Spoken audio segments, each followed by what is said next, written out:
Now, I went through Vietnam. I wasn't all the way with the Lord. But I did. I was still one of the share. I never left God. I took him with me. Yeah. Well, actually, God never left you. I know. Because I told him, see, I'm going to tell you something. That's all right. I'm taking time. That's okay. Because I'm going to cut the time on mine. See, I was blessed. I'm sharing this with my mother. I was blessed. You know, Timothy had his grandmother and his mother, and he was blessed. I feel like a Timothy because my grandfather, her father, and his mother before him, loved the Lord. Yes. Amen. Then her son, then she had two children, but her son, her father, got that love of the Lord from his mother. Praise God. The other one was kind of like Esau. He was out there, good man, but he didn't have a normal tendency for God. Something in you always wanted to know better about God. He didn't have that. He was a man of the world, good man. You know? But he didn't. So passed down. Then she got it. It was 6 of them. Wow. She got that love. That love for God, wanting to know more about you. Well, okay. Now she's had 2, and my brother pretty good. I mean, I can't, but I got an extra thing. When I was young, you know what my favorite book was? You think I was crazy. The Fox's Book of Martyrs, which is about blood and gore. But you know why it was my favorite book? It wasn't about the blood. Because of the standing up. To stand for truth no matter what. Yes. I said, Lord, that's what I want to be. No kid. You know, people say, what's your favorite book? Fox's Book of Martyrs. I said, what is wrong with that child? What's wrong with it? But it wasn't the blood and the gore. That should have scared me away. What I saw was a spiritual thing. I said, that kind of commitment to God with nothing can make it. That's what I want. Mm-hmm. And that's what kept you in the face Well, of... let me see, man. I'm just telling you. Now, I always felt that. I was young. I tell you, raised in D.C., you know, all kind of wrong stuff going on. So all kinds of temptation, all my friends were getting into it and all that kind of stuff. Yeah, I'm out there doing it. I mean, I wasn't. But they went to the store. Now, they go in there. They were stealing stuff. A lot of them didn't have to. They just did it because they, you know, getting part of the crew. Something to do. Be accepted. So everybody's stealing. And I'm not. And I remember this. And I was hungry one evening. And my cousin came back there and he'd come out loaded that stuff and all kind of stuff. And I pull out a Hostess cupcake. And I was hungry like I don't know. I said, man, I'm hungry. So, man, I got the cupcake. Yeah. He's I took it and put it right in it. It tastes so good. He said, yeah, I just stole that out of the plate. When I heard that, I spit it out of my mouth. I was hungry, and that thing was tasting good. But the fact that he stole it, and I said, oh, God, you're not pleased with that. I spit it out of my mouth. That's the kind of relationship I had with him. Okay? But when I got to be 12 years old, because my father, he's a man in the street, and I got his nature too. I got this from my mother, that part of that. I'm a dichotomy because I got that strong love for God. Yes. But also the streets call me, and I told them I'm good at sin. It just naturally fits me. You know, when it comes to partying, I can dance today. I mean, I'll make a young boy look bad. I can still make moves at 73. No, it's a practice. It's just in me. Music, if it plays, the music makes my body take certain kind of moves. You know, I mean, it's just there. It's the nature of the music. That's just me. I mean, so I go to parties, I'm dancing, I get plenty of numbers. Because women like that. I'm getting digits for days. And then, you know, it's just one thing leads to another, and I do it good. So some people don't go to parties because they can't dance. I go to parties so I can dance, you know, and get some numbers and not just dance. And then that leads to something. Anyway, I'm good at it. Basketball, I'm good at it. I'm a good athlete. All the things that make you popular. Plus, I got good conversation too. The gift of gab. All of that. Then you could sing. You know, so it's there.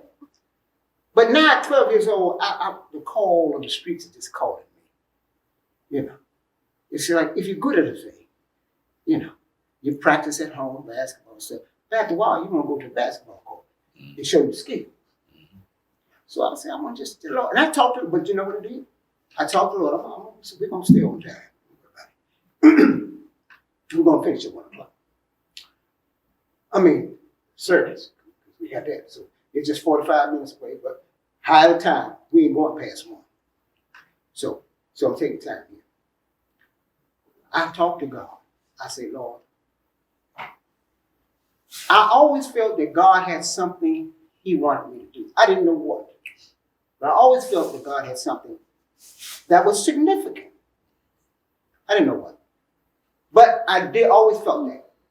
And then my mother said, you know, we would tell us that God wants to use you in a special way, and I believe that. I felt it. But anyway, I didn't know what it was. So when I got this call, I talked to God first. And I said, Lord, I love you, and I want to be who you want me to be. But there's a part of me that is just curious, and I want to try some things. I don't want to leave you, and I don't want you to leave me. But I just want to try some things, you know. But I don't want you to leave me. And then basically the Lord just said this, and you know, I met no voice from heaven. It's in your mind. And he said, Gregory, the problem is not me leaving you. The problem is you leaving me. Because my love endures forever. But your ability to respond to that love doesn't endure forever. You have a number. And after you get to that number, it's just too late. You know? It's not in me. It's in you. And so this is what I said to him. Because I just wanted to do it. He said, when he told me, he said, now, Greg, I'm not going to give you permission to go out there. That's what you want. But I can tell you this. I'll never leave you. But you have to worry about leaving me. And this is what I told him. I said, Lord, don't let me get there. Don't let me leave you. Keep letting me up. I just said, just don't let me know. Do something, but don't let me go that far. And then I began to go out. Started with smoking at 12 years old. Friend of mine smoking outside. And I was good at that too. Then we got to drinking. I was good at that too. I never had a hangover. I wake up the next day feeling a nice little buzz. It just didn't take like that. It just, you know, anyway. Then got it, party. Then that led into, you know, more things. And then I got to smoke. Anyway, long story short, when I got to Vietnam, I wasn't. Now I had friends in D.C. Two of the biggest young drug dealers in D.C. were my partners. I'd sit in their place. They had plenty of money, and they would be miles of heroin, uncut, on the table, and they have a cutting party where they cutting it and making it more ready for the street. And they'd be taking it. And I'd be in that environment and say, here, man, take this. I said, nah, man. I ain't gonna ever do that. That's what I said. I ain't gonna ever do that. Well, I did. When I got to Vietnam, I was smoking. So smoking there. All the time I was out in the field. I was out in the field 10 months. Because they had a rule there, if you out 8 months, because I was in medical. And you go out with different companies, assign you to go out. I was up in Chu Lai. I don't know if you know what Chu Lai is. That's up north. That's where Lieutenant Calley did all that stuff. Anyway, I was out there 10 months. We would come back in and I'd get drunk and all that, smoke, whatever. But I wouldn't take drugs. And there's plenty of it up there. Uncut, pure, strong. Never touched it. At the end, I went through a situation that was really tight. I don't have to take time to get into it. But I could have gone to jail over it. I wasn't in the wrong. I stood on a principle that was, you know, and it led to thing that I could be. Well, bottom line was this: I was told to go out into the field after I'd been out there 10 months, and they said if you're 8 months out there and they have a replacement, you don't have to go anymore as long as there's a replacement, because you served your time. But I was out there 10 months, so I did more than time. Well, the whole company got wiped out, including the medic. So they need to replace the company and the medic for the company. Now myself, and I'm gonna just tell it like it is, and a white boy, they say. Right? Just come in. He's been there about 3 weeks, maybe a month. So when they were going out, plus I was at that time, I was very militant. Went through that phase. So they said, Jackson, get up. He's sitting down. I looked at him and said, well, and he said, I said, there's that white boy over there. He just got here. I did 10 months. Send him out there. I'm not sending him, I'm sending you. And I looked at him and said, well, I'm telling you, I'm not going to send him. So we went around in that while. We then said, okay, well, you going up for define an order. Now, back in the day, if you defied an order to go out in the field and you didn't do it, you get the firing squad. Way back in the day. Because they can't allow you to do that. Everybody would just say, well, we ain't going. Now, you go to prison for buku years. I'm looking at a lot of time in level. But, you know, militant and all that, plus I got a relationship with the Lord. Because when I was out there, I did stuff, and they called it bravery. I got some more for bravery. Because it wasn't really bravery, it was still, I believe that God was with me. I didn't believe I was going to get shot, much less killed. So I would run out of minefields, and they come out there and say, Doc, don't move. There's one over here. You know, times when the dude was, one of the dudes, and he was good. Now, I'm going to get into too much story. But I don't know how he did it. I was sitting on the other side of the path. There's some bushes in between. It's stepwise. I mean, it's a trick wire. But this guy, he was on his third. He was good. He's the kind, you with him, you feel safe. He's wasn't a lieutenant, he was a sergeant. Those are the ones who really know it. Anyway, he stepped over it. And he felt it hitting this leg. He felt it. Boy, it's good. I don't know, but that was the grace of God that he stepped over. Because who walked like this? Well, anyway, he stepped over. And I'm sitting on the other side of that bush. This is just one time. And he said, Doc, get up, man. He said, I'm on a tripwire. He said, get up and move. So I got up and moved. And he backed off it, and then he disarmed it. And we went on. I'm telling you, he was good. He finally got blown away. He finally got blown away on his third trip, man. And it was really, because, man, everybody believed in him. We felt, hey, man, who can get this dude was good. He was built for it. He was made for war. Anyway, so, you know, but those kinds of things is what helped me not, because what happened is they got me up for. But I got the award for braveness. That was with a special force unit. It was Force Reconnaissance. Every 12 guys, 12. And they would drop you off in known territory, enemy territory, to do reconnaissance. Not to get any contact, because that's why it's just 12 of it. And everybody is expert in what you do. Sharpshooters is 2. I was a medic. Then you got everybody's expert, and most of them are experts in shooting and all that, but explosive. So we're there. But bottom line is they saw us, and we had to run the next day for our lives, and it took hours for it. But we got through that, and I did something that helped everybody get on. Not because I was brave, but because the guy that was in the lead point, he hit the booby trap, and it blew up. Boom! And I got to him. We didn't know. Then fire, and they just opened up. Bullets was coming from everywhere. And I got down.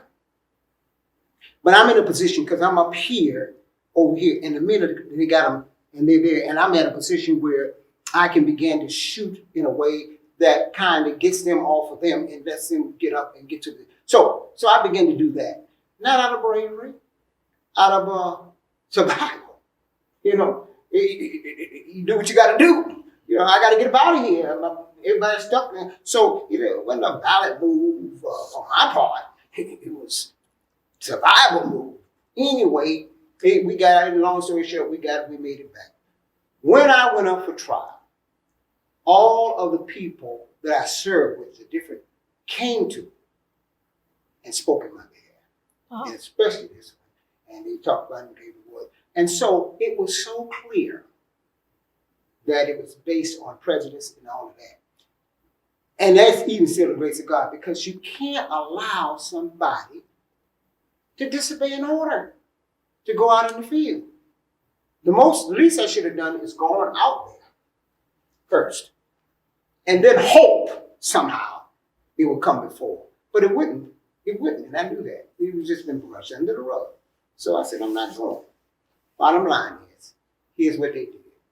They didn't give me my sergeant stripes, which I didn't care because I was getting out. And they fined me $25. That's it. Wow.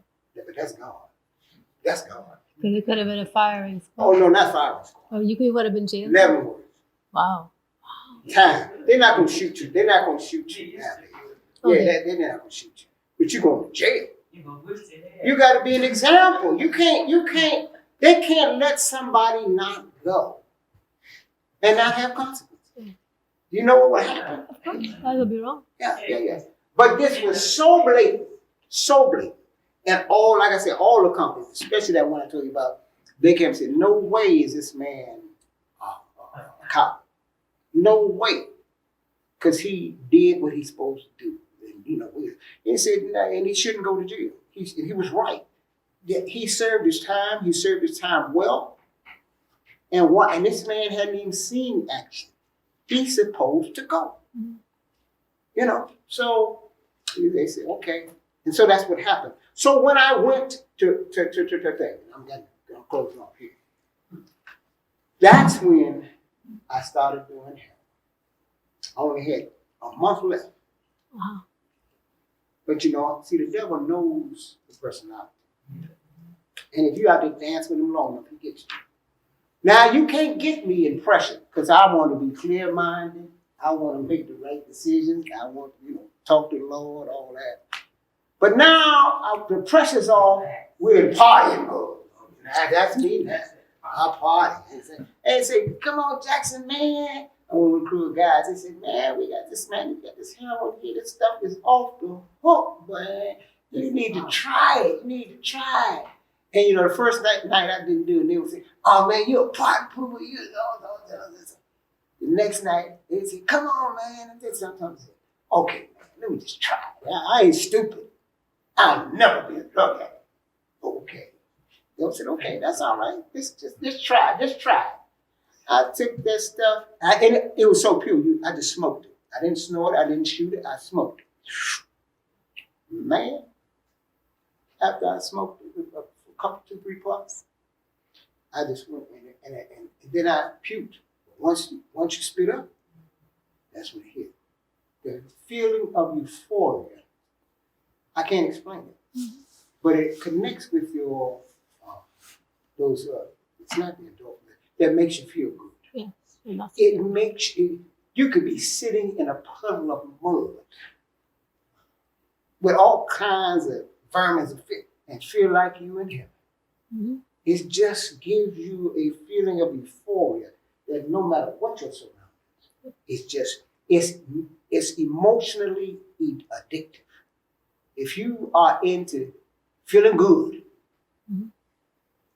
it can hook you. I'm into feeling good. So I did it. I said, okay. Then the next night, I said, well, it won't hurt this. I'm just going to be here. And I ain't going to be stupid at it. So I did it the next night. Then the third night, I said, well, we're just here for 7 days. I can do it 7 days. I won't get hooked. I did it for the whole 7 days. And now I'm hooked on, I don't want to admit it to myself. Then I went back, but I went to see my partner down in Saigon, and I was down there with him another week, and I smoked up. By the time I came back to the world, as we call it, I was full-blown addicted. But I still like to say, as I ended, that God didn't leave me. And I never left him. And I've stayed true to what my promise was. I said, Lord, don't let me do it. Well, I'm cutting over a lot. And now I'm here, I'm in Detroit now. I'm originally from D.C., but I moved away from D.C. because I knew too many people that kept me into that drug life. If I came back to America, I was full-blown. I knew people, I could get drugs, I said, I got to get out of here because I'm going out the world backwards. Because I knew better. So I went to Detroit. And I went there because I had the BA, and they were coming up with this new concept called community colleges, and they had one in DC. Detroit. I went there to go to that. Changed my life, get away out of the community. Got there. The day I went to register, I saw a crew of guys over. Because when you're out the streets are the streets. Yes. Mhm. Wherever you go, the streets are the streets. And you know how to make moves. And you know who was it. You can tell it. So I looked at it and said, aha. So, and I saw this one guy. He was in a wheelchair. But everybody was around him. He was a party kind of guy. He was just lively in the wheelchair. Everybody, you got to get onto a big old entourage around him. So I'm going to get to know this guy. I walked over to him. I said, man, look at here. You know what? Gregory Jackson from D.C. So, I'm moving here. I said, but, I'm trying to get to know some good people. People that, and you look like that kind of guy. So. Got to talk to him. We got real tight. So I'm getting right back into the same day in Detroit. I'm going to school. But the Lord is working with me. See, he was working with me, told me to get out of D.C. I didn't know it then, but the Lord was working then. Long story short, let's cut short to the situation. I'm in my apartment there. Because I made the moves. I got an apartment. And I got myself set up the way I get set up. So I got money coming in. I'm sitting up there getting high off some monster weed. And waiting for somebody to come by and bring me some money. So I get something better. And the Lord started talking to me in that situation. And he said, Gregory, are you satisfied with your life? People say, well, how do you know that's God? Because Greg don't talk like that. I wouldn't want to ask myself, am I satisfied with my life? I'm living it. And everybody telling me, Greg, you got it all. You got money, you got women, you got this. You the man. So, yeah, and I'm not thinking that. But God said, are you satisfied with your life? And I had to admit to myself, I said, no. He said, do you think you can do anything else to make yourself happy? Then I thought about it. For the first time, I admitted to myself that I couldn't make myself happy. I never admitted that before. I always thought, yeah, I can do it. And the streets tell me, man, you got it going on. You got to be, good. And so your ego tells you that too. But for the first time I admitted to myself, I'm not happy. And I don't think I can do anything to make myself happy. That made me feel a little desperate. But then here's the question that knocked me to my knees. No, when the question is a statement, the Lord said to me, Gregory, if you don't give me your life now, you'll never do it. Oh my goodness. When the Lord told me that, I remember asking, I said, Lord, don't let me go too far. And he said, Gregory, if you don't make it now, you'll never do it. Now, there have been times when I said, because one time I was trying to medicate myself with another drug to get addicted to heroin, and I was getting into acid, which is worse because it destroys your brain cells. Lord said, you need to have half a brain when you get there, Gregory. And after you've done what I do, you got to have a little bit of that. So he got me off that quick because I like to kill myself. Took some four-way stuff and then I could stand up the window. As long as my mom was involved in this, what you know about it. I came in because that was my last hope. I'm thinking, Lord, I'm going to die. I need to see my mother first. And right after I see her, I can just let go ahead and die. Yeah, so that's another whole story. But my grandma, I'm up there, I'm getting ready to jump out the window. I'm getting ready to jump out. Yeah, I'm getting ready to jump out the window now because it done got me there. And because I'm going through it, and I'm saying, and I said, Lord, I'm going too far. You done left me. This is it, because I'm going too far. Mm-hmm. And then the devil said, just jump out the window. Just go ahead and jump out the window. And you're like, it ain't hard, just jump. And I said to myself, Gregory, you done read the news and heard the news about people jumping out the window and said how stupid they were. And here you are, getting ready to jump out the window. Go on, sit your butt down on myself. So I went home and sat down. And sat back. And then the devil said, just sit back and relax and let yourself die. And so, I mean, I think I was actually going, because what had happened, I started sitting back. He said, don't fight it. Just relax. Let it take you. I'm sitting back.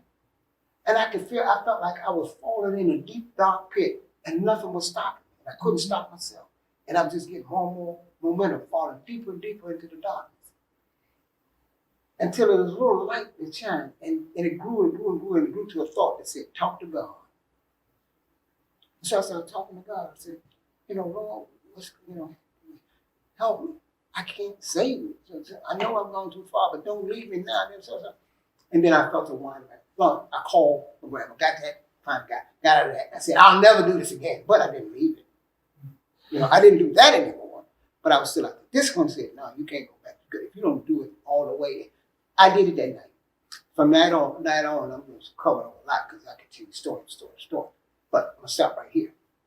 I got up from that point. I prayed. I was scared to get up. I just kept praying. I wasn't saying nothing to him. I just said, Lord, don't let me go. Lord, don't. And I prayed all I could. And I was scared to get up because I know I don't get up and I'll go back into that life and I don't want to. So I got to make my calling and election sure now. I'm scared to get up. I just want to stay right there and feel safe. But I finally had to get up. And I got up and I took the drugs that I had, brushed them down the toilet, made that call to who was coming, said, look, you don't have to come. Matter of fact, you don't have to come ever. Because I'm changing my life. I'm changing my life. And so then after I made the calls, and tell them I'm changing my life, I called my mom. And I said, Ma, God has turned me around now. I'm through with that life. I'm through. I'm all for God now. And it's been a steady journey. It's been a journey, though. It's been a journey. I can tell you another I share, but that's not for today. I got to make this. Now I got to preach this other sermon in 20 minutes or less. And it's gonna be, we're gonna cut it short and get the essence of it. But here I'm today. But God. Yes. But God. Because I'm telling you, man, I have an addictive personality, and I was addicted to sex, to drugs, to partying, to that way of life. And God has turned me around, made me a preacher of righteousness, kept me so that there's no taint of scandal. Man, do you know? No, you don't. To keep me from not doing what I live by, that ain't nothing but God. To live a life that I'm living. Now, I'm still growing. Don't get me wrong. But there is nobody that can point a finger and accuse me of anything. Mm-hmm.